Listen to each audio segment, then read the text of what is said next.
Welcome to LiveDaf, your online Daf Yomi Shir.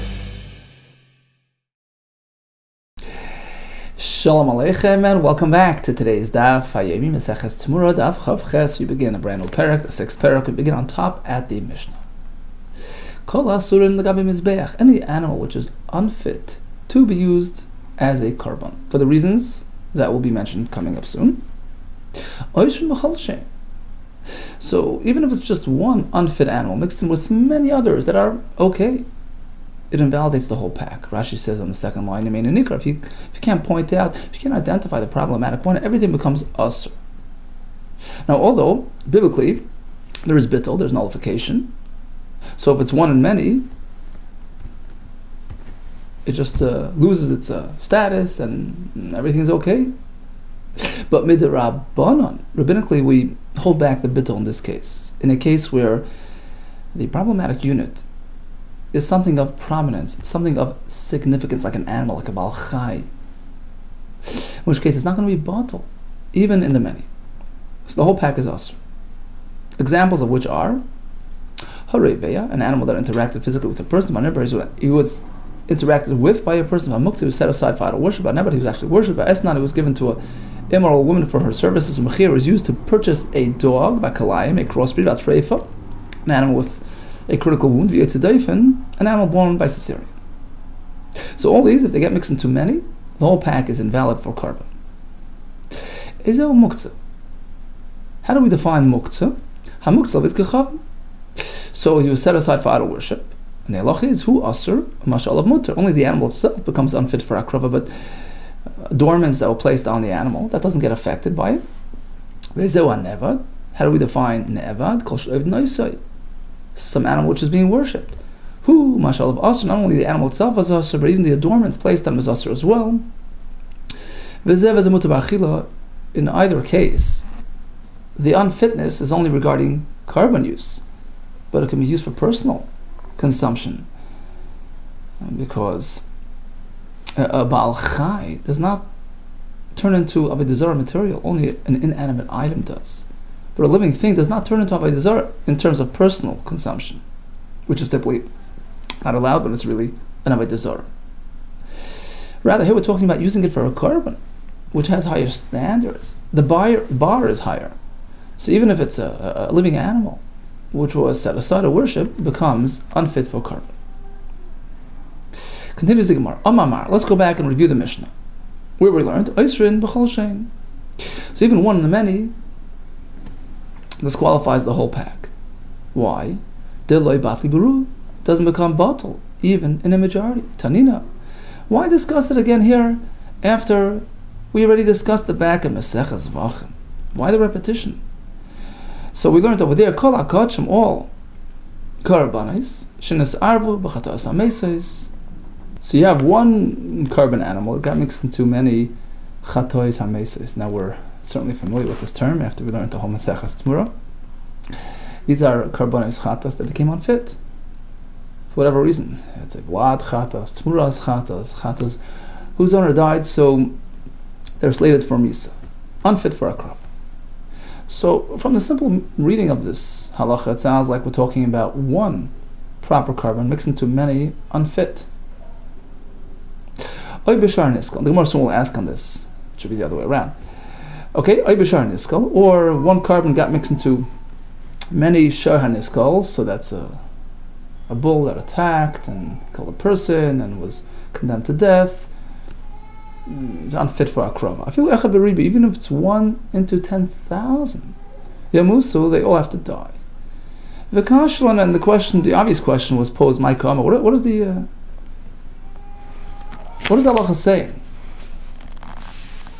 It sounds like we're talking about one good one and many no good ones. So what's the chiddush? I feel even if it's one in many, if anything, that's more reason to condemn them all. If it's many that are unfit versus the one that's fit. There's a girsa afilu. What's the word afilu even? Why is that highlighting anything? Afilu de ka'amar. You have to revise the reading of the halacha.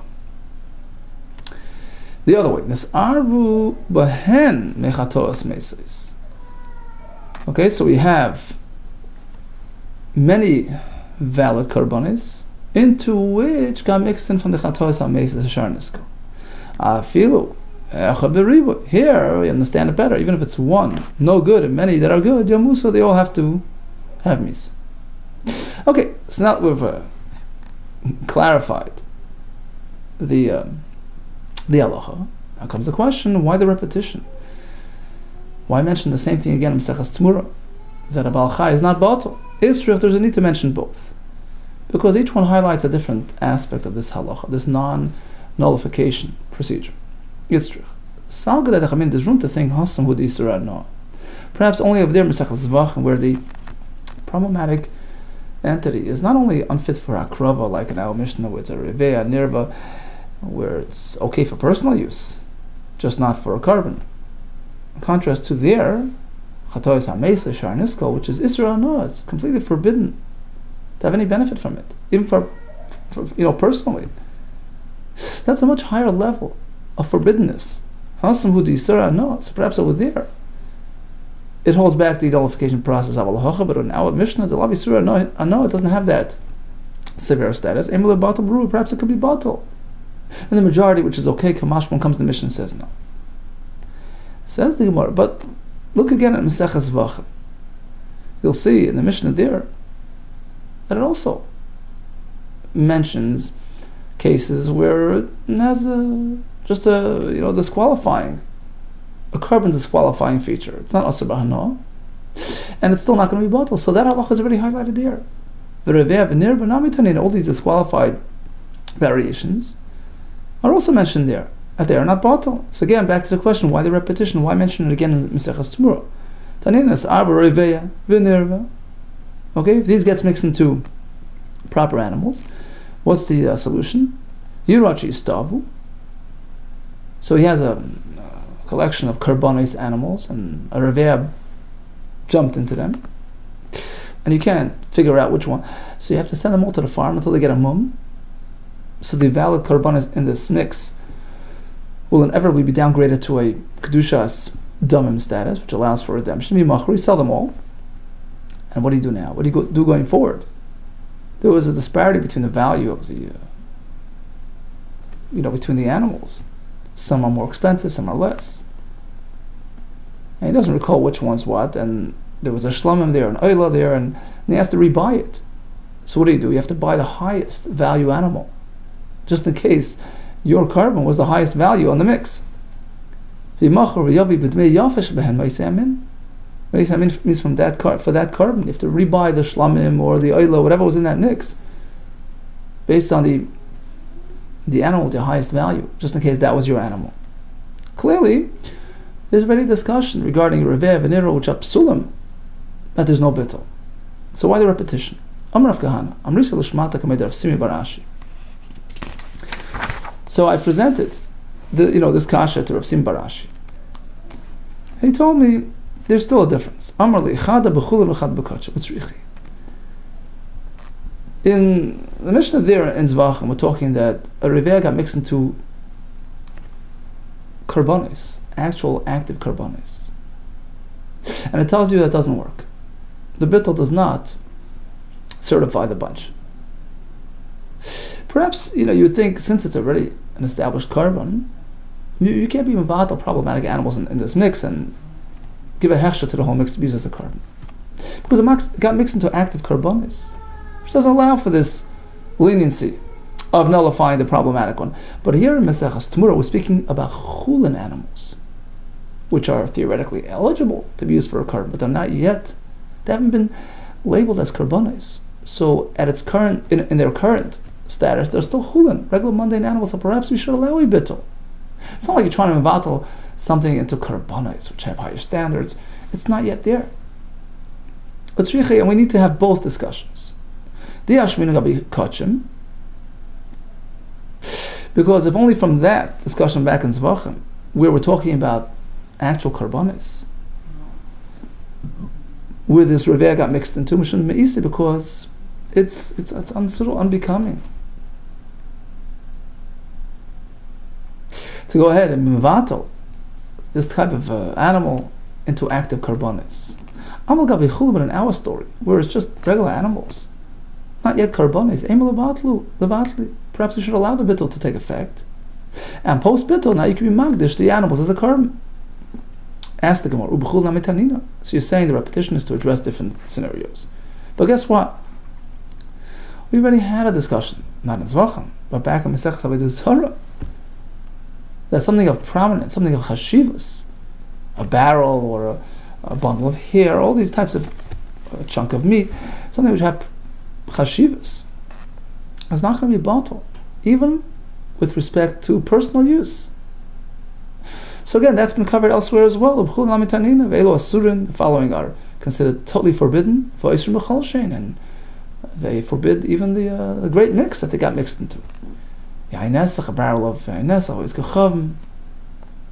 it's a parshanut-torah-comment, the bird that the Mitzvah uses. Virus levuvin, the skins of the animals that were, the hearts were bored out, they were taken out to worship idols, served avodah zarah, so they're basically avodah zarah material. Takrevis avodah zarah. V'seir nazar, a bundle of nazar's hair, considered asur b'hano, patachamor, firstborn donkey, which he failed to redeem. Basar b'chalav, you have a chunk of meat which absorbed milk, it's a hefty chunk, looks chashiv. Shar niskel, an animal that attacked. Yagla rufa. So yagla rufa, which is the calf that's beheaded when they discover a victim on the road. V'chulish l'shtav azara. A regular animal that was shechten yazor inappropriately. B'sar mishtaleach, the animal, the goat that's thrown off the cliff on him. So all these are real asurim. They're considered on the Isser Hana list, and they disqualify the whole mix. V'isr b'chol, even one in many makes it asur. And here we're speaking about mixing into chulin material. Apparently, this idea that a davar chashav cannot be nullified applies even to chulin. So that's been discussed in Mesechus Avodah Zarah. Why the repetition over here in Mesechus TEMURAH again? So there's a need to discuss both. Because, true, in both we're talking about chulin, but there's a slight difference. Yashmin and Hassam. If we only discuss that list in Mesechus Avodah Zarah, the surah no, they batli. They're so forbidden, they're asur b'hano. Of course they're not batla v'lachal, they're batli, but here in Mesechus TEMURAH, Revi'ah v'nira are not asur b'hano. They're only possible for akrovas. Maybe they could be batla because they're not so severe. V'yash min hacha, the other end, if we only discussed our mission, I would say it's not batla because ultimately he's trying to use the animals for carbon, and that's not fitting. Aval hadid, but in Mesechus Avodah Zarah, where he's just trying to use it for personal use, Ema, he saw another battle, perhaps you can be batla even asur b'hano. Beruba, in a majority of permissible materials, Kamashmon, the answer is you can't. Okay, speaking of which, the Reve'ah v'nirva, so bottom line, all types of davar chashiv, Baal Chai, etc., all these things are not batal midrabanan, irrespective of the nature of the issue, whether it's pasal fa'akrava or isra hano. And irrespective of the nature of the mix, whether we're talking about chulin, already established karbanos, irrespective of the purpose of the mix, whether it's meant for akrava or personal use. How do we know that in fact Rev and Nirva are disqualified from akrava? If we look back in the beginning of Mesechus of Parshas Vayikra, Pasuk says, Adam ki yakriv mikem karban lasha min behema. From the behema. Only some. That has a limiting ring, right? Disqualifying something. Min bakar, from the cattle. Umin natzain, from the wild animals. Takriv is karbanchem. So min is coming to exclude something. Tanur min behema loitzer rev and nirva.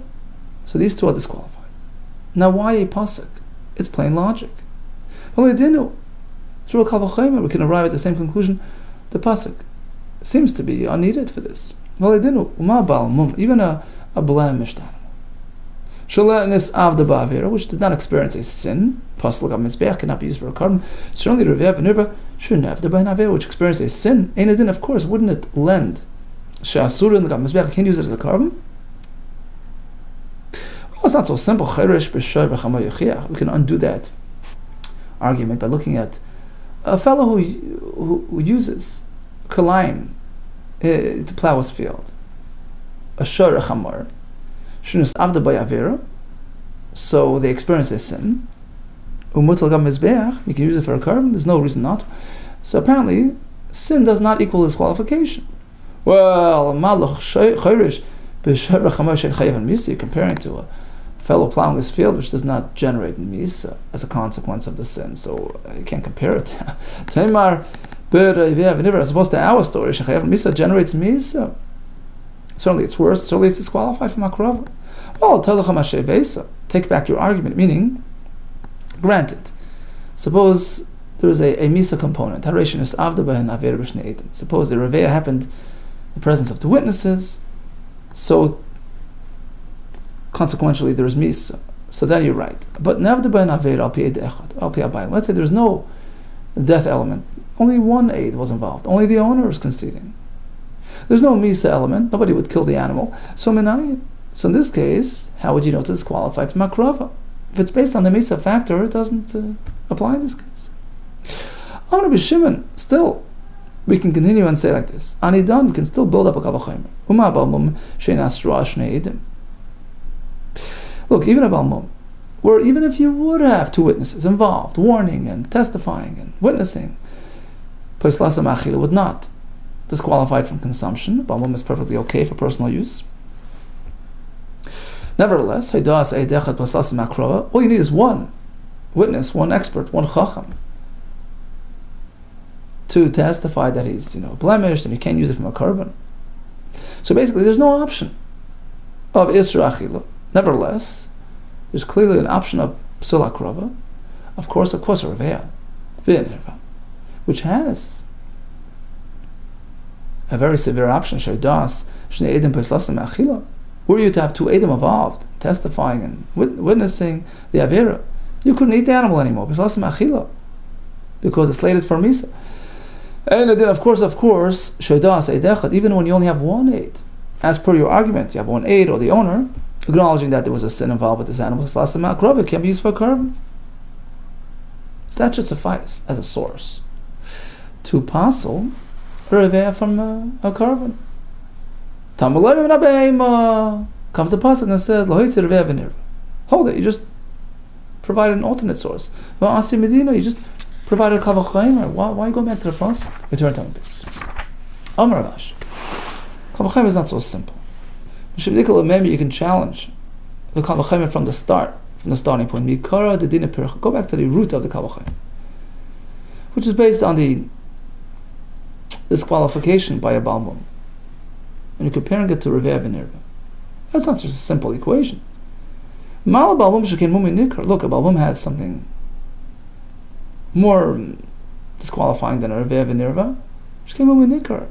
The blemish is visible.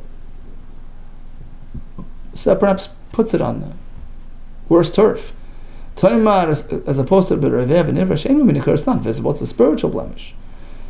And therefore, since it has no visibility, perhaps it's suitable for korban, hence the pasuk. Next in the pasuk, min habaka. What's that for? To exclude a worshipped animal. Once again, why the pasuk? It's simple logic. It's kavachimer. The esna, the mechir given to the zayna, the mechir used to pay for the dog. Anything that was added, adornments, some jewelry that was placed on the animal afterwards, it doesn't get affected by the animal status. It's okay. You can use it to, donate it to the Beis Hamikdash. Nevertheless, hey nasuran, the actual animal is disqualified from akrava. Neva chitzipuyu asur. Certainly a neva, an animal which was worshipped, where not only the animal is affected, even the tzipui is asur. Rashi says, based on a pasuk, don't desire the adornments on the avodah zaros. So it affects even the adornments that were placed on this animal. Of course, the animal itself is affected. Well, if anything, go the other way around too. Because, look, we haven't really established yet that the nevad is asr, right? So go the other way. If those two animals, which become forbidden for akrava, but still the adornments remain okay, nevad shemutar, the nevad which remains mutar, assumingly it's mutar unless we provide a source.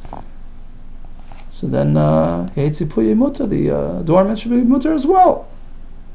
Well, you can't say that. We just quoted the pasuk, alluding to the adornments that are asur.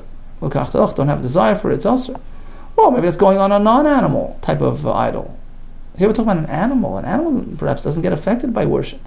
I could fulfill the pasuk by an inanimate idol, which becomes forbidden, and the adornments as well. Something which has no life force to it. So then the idol is also with the adornments, but by an animal, which is a living being, we have no raya, we have no source to forbid it. An animal is a piece of life. You can't just turn it into your idol. Since we assume the animal itself is unaffected by the idol worship, the tzipurah is also mutter. That compels us to look at the pasuk and focus on the word min bakar. Min bakar, only some bakar, some, but not the nevad. So it's only because of this limiting pasuk that excludes him and disqualifies the nevad. But without a disqualifying pasuk, tzipuyi mutter. So I would say that meaning once we have the pasuk that disqualifies the nevad and considers the animal as something asur for a korban, and subsequently the adornments as well get swept into that status. But otherwise, I would say tzipuyi mutter, the adornments on the animal that was worshipped is okay to use. We have a pasuk, an extra pasuk, seemingly speaking about adornments. And apparently it covers adornments on the animal as well. Destroy the name of Avodah Zarah, kol asur l'shmam, anything generated, used for the Avodah Zarah, even the adornments. Well, says the Gemara, that can be applied differently. That pasuk is going on a totally different point. Pasuk is teaching us, you should rename the Avodah Zarah. Give it a bad name. Give it a disparaging nickname. Vivatem is shemam. Lekanis lehem shemu de'asa. For instance, you have an Avodah Zarah called Beis Galia. Rashi says Galia is lashon of high up, prominent, right? Kamay Gal, something really high, something prominent. Beis Galia. You would rename it. Amongst ourselves, you give it a negative nickname. Kohen say Beis Karya. We call it Beis Karya, pit. Beis Akise, Rashi says. Pnei HaMelech, if that was the name, we call it Pnei Kelev. It was called Ein Koil. Everybody's, focal point, Ein Koil. We rename it Ein Koitz, thorn. Okay. So from Min HaBehema, we exclude Reveh v'Nerva. Min HaBakar, we parcel the Nevad. How do you know? Maybe it's the other way. Maybe Min HaBehema is for the Nevad and vice versa. Behema, Vevachano. Perhaps reverse it. Min HaBehema loitzis HaNevad and Min HaBakar loitzis Reveh v'Nerva. The answer is, look at the context. Hasa minyan dekra, vacha minyan dekra. Each pasuk based on its context. There's a girsa here. Gabe behema ksiv ish. Ki item shchavte behema yisumas. The concept of immorality with an animal is related to lashon behema. So assumingly, min behema in the pasuk in Vayikra is disqualifying an animal that's involved in that type of activity. Gabe bakak ksiv vayemiros kvoidim b'tavnis sharech leisa. We find the pasuk in Tehillim regarding the egel, right? And the pasuk relates to the word shor, bull, cattle, which is closer to the word bakar. And that's why we assume that the term min ha-bakar relates to Avodah Zarah and disqualifies a nevad. Fine. Number 3, min ha-tzoyin. What's that coming to exclude? Lo yitis ha-muktzah. Even designated to Avodah Zarah is asur for a korban. Min ha-tzoyin, the extra vav, min ha-tzoyin, lo yitis ha-negeach. So you posel an animal that attacked a person. Amr Shimon. Can't I just learn one from the other? Im nemar reveya lo min ha-negeach. Once it tells you that reveya is pasul, and obviously negeach as well. Once it says negeach, why reveya as well? The answer is they're different. You have an element in Reveh that not found in Negech. You can't learn one from the other. How? What is found by Yesh B'Reveh? Reveh also Oisa Oynes Karatzen. Regarding a Reveh, even if the animal was forced to be involved in this sinful experience, it disqualifies him, despite the fact that it's an Oynes. Masheke B'Negech, as opposed to Negech, Rashi brings the Gemara of a Kama. Shorha it's Stadim. You have a bull that was trained to fight. It was imposed on him. It's not a natural, instinctive, form of behavior. So he was forced into this form of behavior. So he's not accountable. Even if he kills, he's not going to be disqualified. He's not chayiv skila. We don't hold it against him. So we see that Reveh, in a way, is more strict than Negeach. So you can't learn Negeach from a Reveh. On the other hand, Yesh B'Negeach Shenegeach Mishalmas HaKofer. Negeach has an advantage over Reveh because there is a payment due to the victim, insurance payment, right? You have to pay Kofer to the family of the victim. Masha'enke B'Reveh, as opposed to Reveh, there's no concept of payment. So what's Rechlem Reveh? What's Rechlem Negeach? You can't learn one from the other. Rather, we need a separate pasuk to disqualify each one. Fine, let's stop for a second. According to this Tana, Mina behema loitzi Reveh v'nirva, Mina bakar loitzi nevad, Mina tzayin loitzi samuktzah, Mina tzayin loitzi senekech. Here comes another approach. V'ai the following Tana, and the following Bryce has a different source for these psulim. Maisila, he learns the halachas mehacha from here. The Sanya. Here says the Bryce, Reveh v'nirva. So all these disqualified animals, interesting question. Let's say a person takes a Reveh and he magdish it as a carbon. What happens? Is it merely kedushas damim? You just sell it as is, or do you say it attains some level of kedushas aguf? And in order to facilitate its sale, you have to get a mum on it. Answer is yes. It's like a carbon that had a temporary blemish, which doesn't inherently downgrade it to kedushas damim. There's a blemish, it's unfit, it's unsuitable, it's puzzle.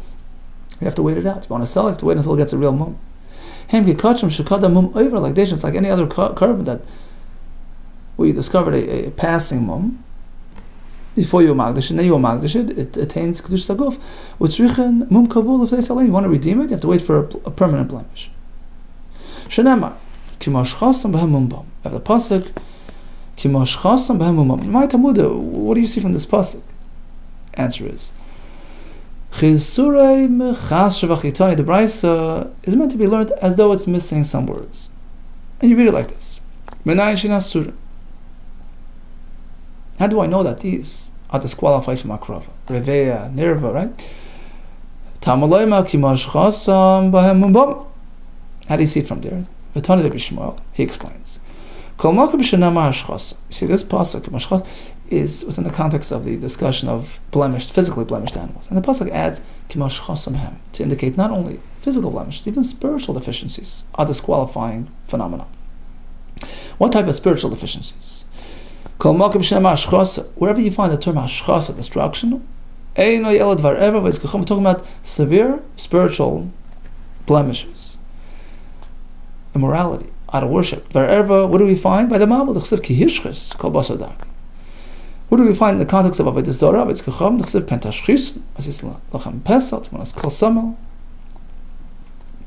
And we have this comparison between spiritual blemishes and physical blemishes. Kol Shamun Poisal Behen, any situation where physical blemish would render it disqualified. Likewise, Var Erva, like Reveh V'Nirva, V'ez Kachavim, like Muktzah and Nevad, Poisal Behen has the same effect. Now comes the question: what is this surprise? Who provided this alternate source to disqualify the Reveh, V'Nirva, etc.? What does he do with the other psukim, Behema, etc.? My Darshbu answer is he applies it to other halachas. He needs a prat l'chayla, zaken and mazum to disqualify an animal which is very old, quivering, zaken, chayla unwell, zaken quivering because of old age, and mazum foul smelling. No, it's not a comment of Kinul and Ikroy or Revenir. Let's go back to the first opinion, the first Tana, who used those psukim for Reveh and Nirva. So how does he know these three items? Choyle and Zaken and Umezum and all. How does he know to disqualify them? Nafkalei. He has another pasuk further down the parsha, which says Menatzoi, Menakvasim, Mena'izim. So we have min 3 times to disqualify these 3 items. No, Utan Rebbe Shmuel, who already has a source for these 3 items. What does he do with this new pasuk?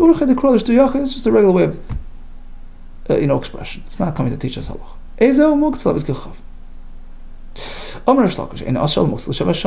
Rashi learns in the second pshat. Although an animal was designated for idol worship, but there's an expiry date. If it's already been 7 years and they haven't used it,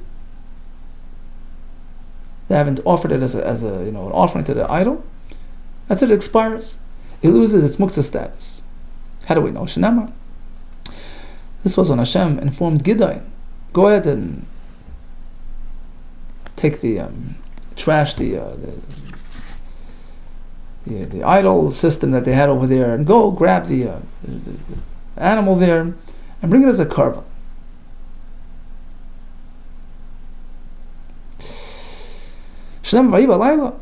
Okay, middle of the night. Hashem tells Gideon, take the par that your father set aside for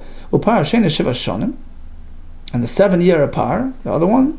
So he has one par and another one, which they call the 7-year par. It's been sitting there, designated for Avodah. It's already there for 7 years. And use it for a carbon. Apparently, once 7 years are up, it's over. Asked the Gemara, but was that only designated? L'chud hava nevad was also worshipped. And if it's really worshipped, there's no expiry to that. No, actually it was not worshipped. It was only set aside for that. Rava says, no, actually it was actually worshipped. How was he able to use it for a carbon? It was an exception. It was a ra'ashah. We find a similar story. Hashem told him to go do things which typically are not allowed. To bash down the Avodah Zarah, to highlight the Achdus Hashem, supremeness of Hashem. Sometimes Hashem allowed it, even at the expense of doing things which typically aren't done. So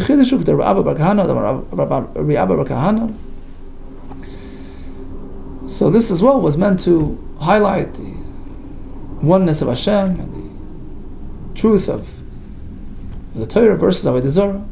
In fact, this wasn't the only anomaly. There were 8 exceptions made that night. Chutz, he brought a carbon outside the Beis Hamikdash. B'layla, at night. Bezaris, he wasn't even a kohen. Turn to the next Talmud. Klei Shara, they didn't have proper Klei Sharas, proper vessels. Klei Asherah, they'd use the vessels made of Asherah, Avodah Zarah wood. Be'atzi Asherah. Likewise, they used that wood for